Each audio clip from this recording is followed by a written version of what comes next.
This video is brought to you by Squarespace. Welcome back, everyone. We are going to once again do some viewer mail, and I'm going to step out on a limb here and say something. The collection of work that I have to share with you guys is absolutely outstanding. This is probably my favorite mail time that I've done. It really is good, and I'm really flattered that people think enough of me and the show to want to share their work on here. So kudos to everybody involved. So I want to get to some of these real quick. I do want to remind you guys, I have two upcoming workshops, one of which is a zines workshop. This one starts in March, and the zine workshop takes place over the course of 4 weeks. We do these online. If you want to publish a zine, we go deep. We talk about sequencing. We talk about pairing. We talk about narrative. We talk about all the things that go into the production of a zine and how to collect and separate your work to make it stand out. And so that is coming up. I will drop a link in the show description. And also coming up in April, I'm going to be going to New York City. I have a workshop that I do called Dancer as Motif. It is a ballet photography workshop. This is one we did last year. It was awesome. I can't wait to do it again this year. There's only a few slots left. I co-teach this with a friend of mine, Alexandra Light, who's a wonderful choreographer, and you've seen a lot of her work that I've photographed over the years in a lot of my ballet photography. And we're also going to be working with 3 dancers. And so if you want to come hang out in New York in a loft and explore the idea of motion with the human figure, it is an awesome workshop. So I will link up to that as well. Without further ado, let's get to some of your work. All right, so first up is this little box of zines, and this comes to us from Rico Michel.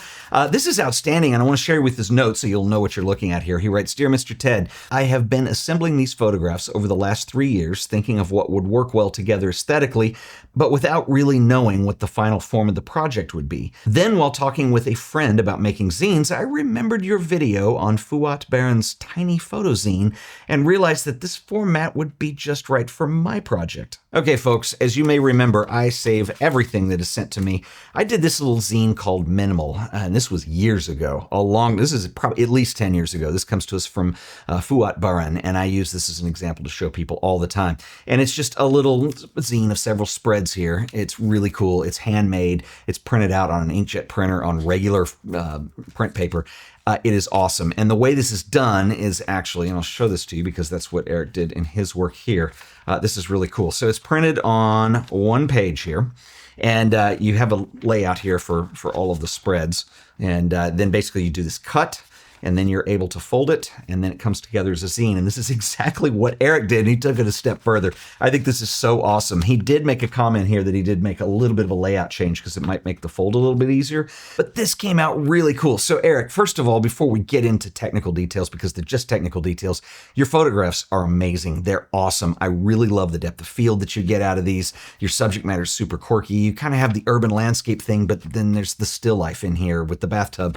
And then there's other things you do in here, like exploring line and shape, and you've done this over a little calendar issue here that really works quite nicely. We have an entire year of little zines that are put together here, and what I love about this is not only is it very well done, but it really retains the whole aspect of what we think of when we think of zine culture, which is something that's changed because, you know, we have modern technology to do print on demand now, so whether it's Blurb or whatever service you're using, and it's great. You can get good quality out of that, but unfortunately, there's just a sameness to all of it, and I really love that you stepped outside the box on this project to do this. Just a little Easter egg here. There is handwriting in here. And so you get something that is very professionally printed, but then it's put together in more of a zine culture type deal. This is also bound together with this hard card copy here and then a little sheet of vellum here. It's really well packaged. I even love the little cardboard box that comes in. Man, I really cannot say enough cool stuff about this. Eric, do me a favor, my friend. I would like to know how you got this printed. If you used a printing service or if you did these yourself, I would like to know a little bit of the technique because the print quality on here is outstanding. And I love the fact that you've combined a really modern, high-quality print vibe to this while at the same time retaining this handwritten zine thing.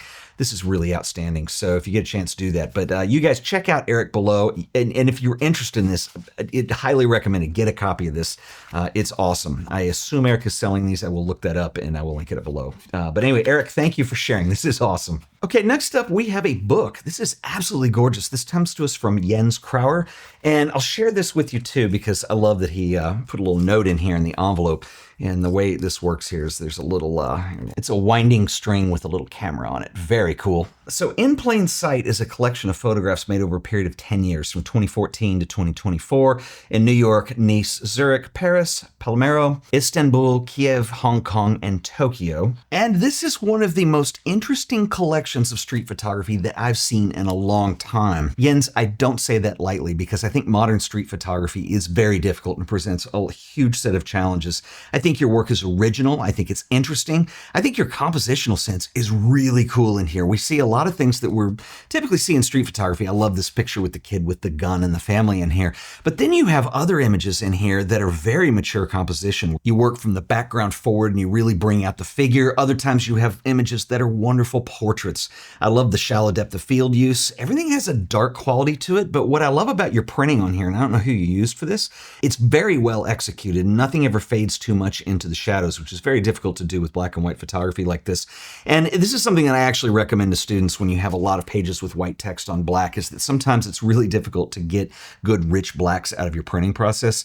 And like I said, I'm not sure who you used on here, but whoever did it did an outstanding job.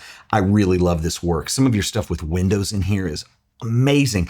Man, you should really be proud of this. There is not one thing that I don't like about this. Everything is amazing. It's really strong.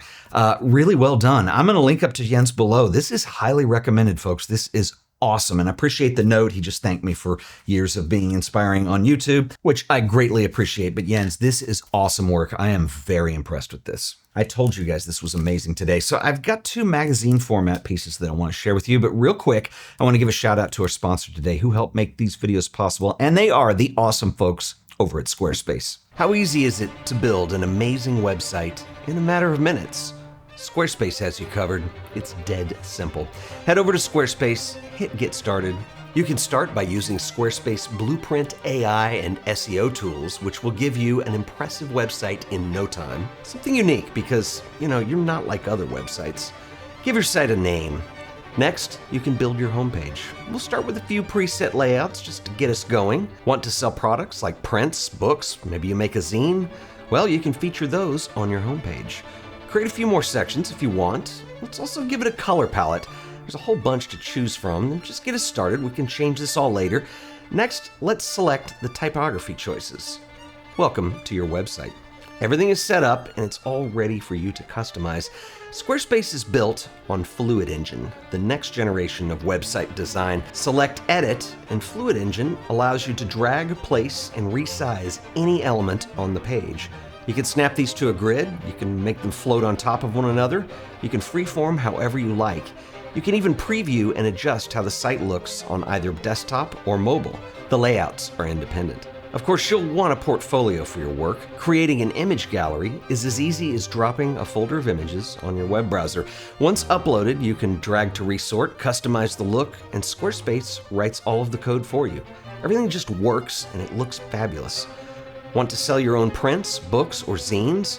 Flexible payments allow you to make the checkout process absolutely seamless when you sell products or services.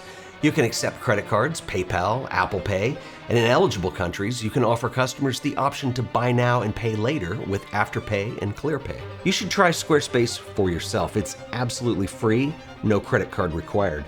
Just go to squarespace.com/AOP, sign up for that free trial. If you decide Squarespace is right for you, I can save you an additional 10% on your order by using offer code AOP on checkout. That's right, the code is AOP. So stop procrastinating, go build your website today. And I want to give a special shout out and thanks to Squarespace for sponsoring this video.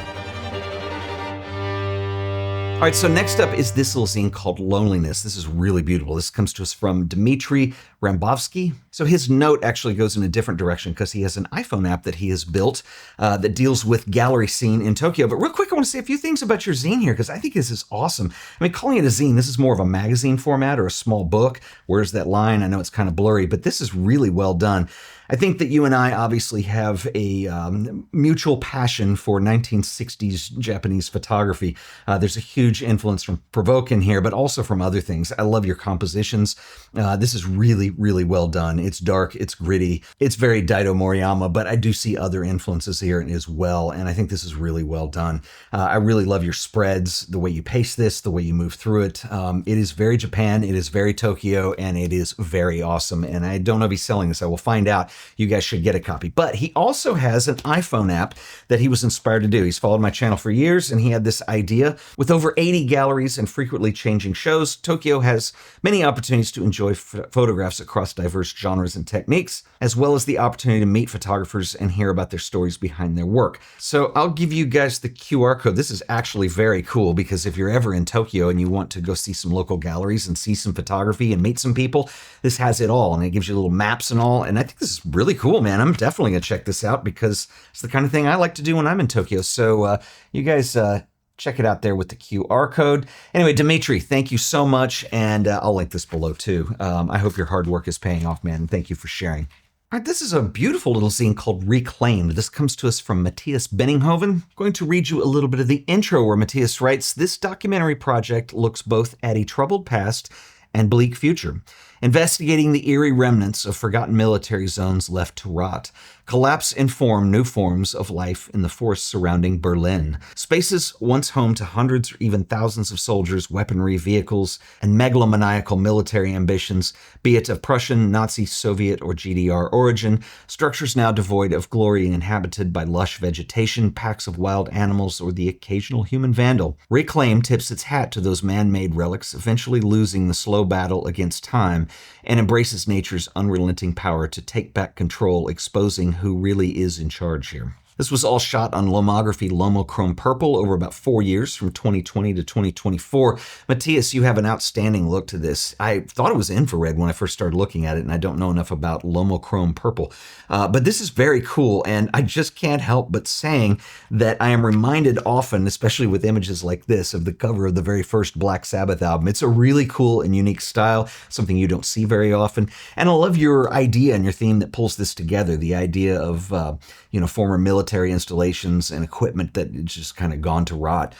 It is very interesting, and I think you have a lot to say with this, and I really love the lo-fi look. Your cover is particularly interesting too, because it really kind of feels like a fashion thing, but then you get into it and you realize it's a lot grittier. This is outstanding, man. Very well done. I will link up Matthias's work below. I want to thank everybody for sending some stuff in. I told you guys this was going to be good today, and I hope that I delivered on that. If you have any questions or comments, drop them below. I'll see you guys in the next video. Until then, later.